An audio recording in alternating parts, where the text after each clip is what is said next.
Ngayong araw mga boss ay 3-way connection yung gagawin natin gamit itong ating tatlong amplifier, isang powered amplifier at dalawang integrated amplifier. Ito naman yung processor natin mga boss, isang crossover at isang equalizer na 31 band. Bali ang gagawin natin mga boss ay yung channel 1 ng crossover at channel 1 ng equalizer ay gagamitin natin yan sa sub. Tapos yung channel 2 ng ating crossover at equalizer is gagamitin natin yan sa mid-high. 3-way connection tayo ngayong araw mga boss. Unang connection natin mga boss, ito yung gagamitin natin na mixer. Dito tayo mauna mga boss sa main out ng ating mixer, dito sa left and right. Ito yung mga gagamitin natin na mga connector mga boss.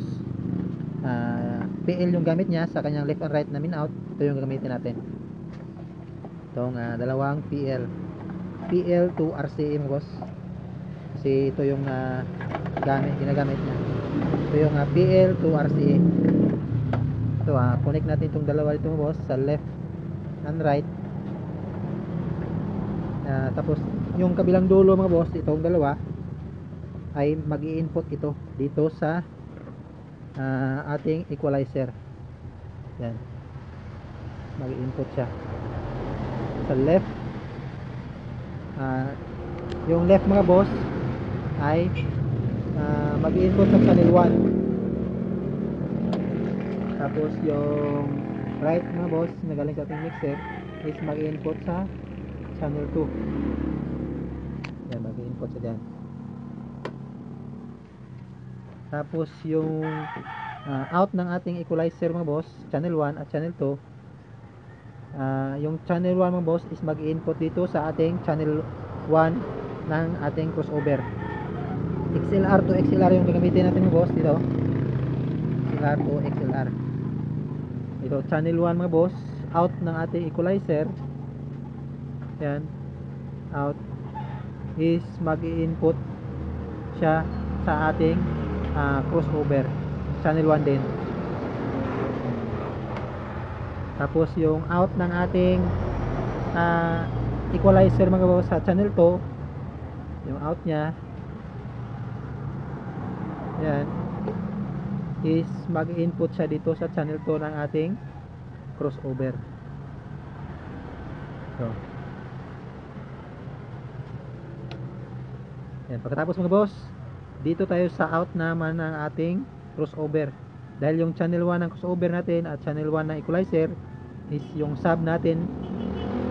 Yan yung gagamitin natin sa sub. Ito yung dito tayo sa low mag-connect ng ating output. XLR yung gamit niya boss. XLR yung gamit niya. Ito yung connector natin. Yan, out ng ating crossover low. Yan, mag-i-input siya dito sa ating sub na amplifier. Ito sa channel 1 natin ilagay mga boss, kasi sinit natin ito sa parallel mode. Yan, mono tayo pero stereo yung labas niya. Yan, yan na yung sub natin mga boss sa channel 1 ng crossover at channel 1 ng equalizer. Dito naman tayo sa channel 2 ng ating crossover mga boss. Dahil wag pala natin kalimutan mga boss na iset natin ito sa 3-way. Yan, ito dapat nating iset ito mga boss. Wag natin kalimutan na i-release yung dalawa ito. Itong may button sa likod. Pag naka-engage kasi yung isa sa kaliwa natin is naka 2-way tayo. Ito, pag naka-engage ito. Pag naka-engage naman yung kanan natin, ito is naka mono 4-way tayo. Ito pag naka-engage ito, naka mono 4-way yan. Dapat naka release yung dalawang button na ito para sa 3-way na mode. Dito tayo sa out ng ating crossover mga boss sa channel 2, yung mid. Dito tayo sa mauna sa mid, XLR. Ito yung gamitin natin mga boss, XLR to RCA. Ito. Yan, dito sa mid out ng ating crossover, mag i-input siya dito sa ating made na amplifier mga boss. Ito. Dito tayo sa BCD mag-connect. Tapos select natin dun sa harapan ng ating amplifier sa BCD. Dito sa input ng ating made na amplifier magko-connect siya. Tapos dito sa channel 2, channel 2 ng high sa crossover, yung out niya is ito rin gamit XLR to RCA. Yan. Yung out niya mga boss is channel 2. Yan. Yung kabilang dulo naman mga boss is magko-connect siya dito sa input ng ating high na amplifier.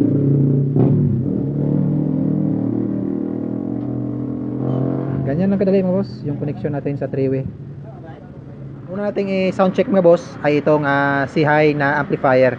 Ito. Nakauna yung amplifier natin. Dito tayo sa crossover mga boss. Ito yung kanyang gain. Buksan natin.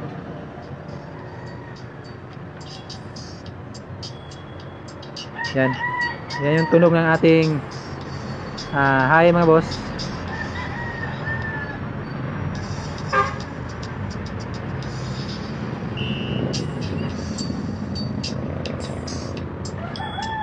Ito yung settings ko sa frequency nya. Nilagay ko sa 3.5 kHz. Masyadong manipis pag sa 6.8 kHz. Off natin yung high mga boss. Yung mid na amplifier naman mga boss, ito yung mid natin. Yan, naka-on na. Ito yung kanyang gain mga boss sa ating mid.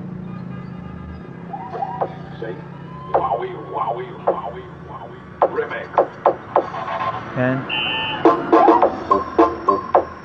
Yan. Ito yung frequency ng ating mid. Yan, nagkakalumid na siya mga boss pag nilagay natin siya 240 Hz. Mas mabuti dito sa 350 Hz mga boss. O nasa 345 Hz.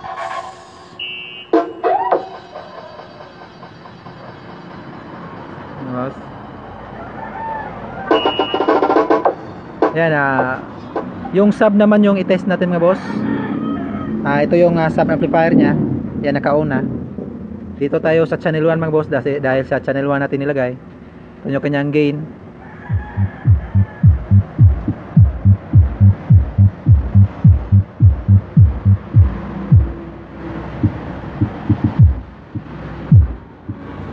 Yan. At ito yung frequency ng aking sub mga boss. Yan.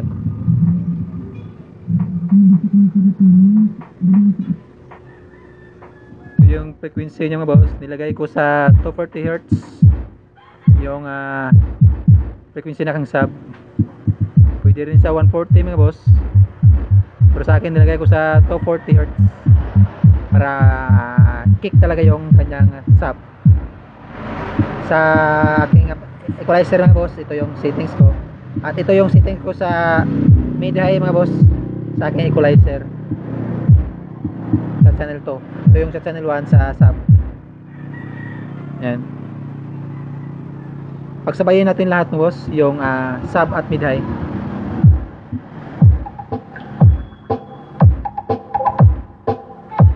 At yung kanyang high.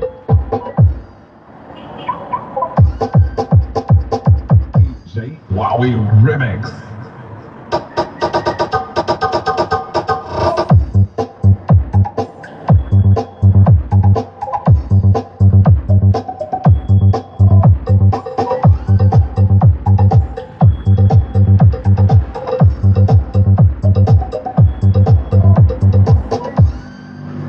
Yan yung settings ko mga boss sa 3-way connection gamit itong tatlong amplifier natin.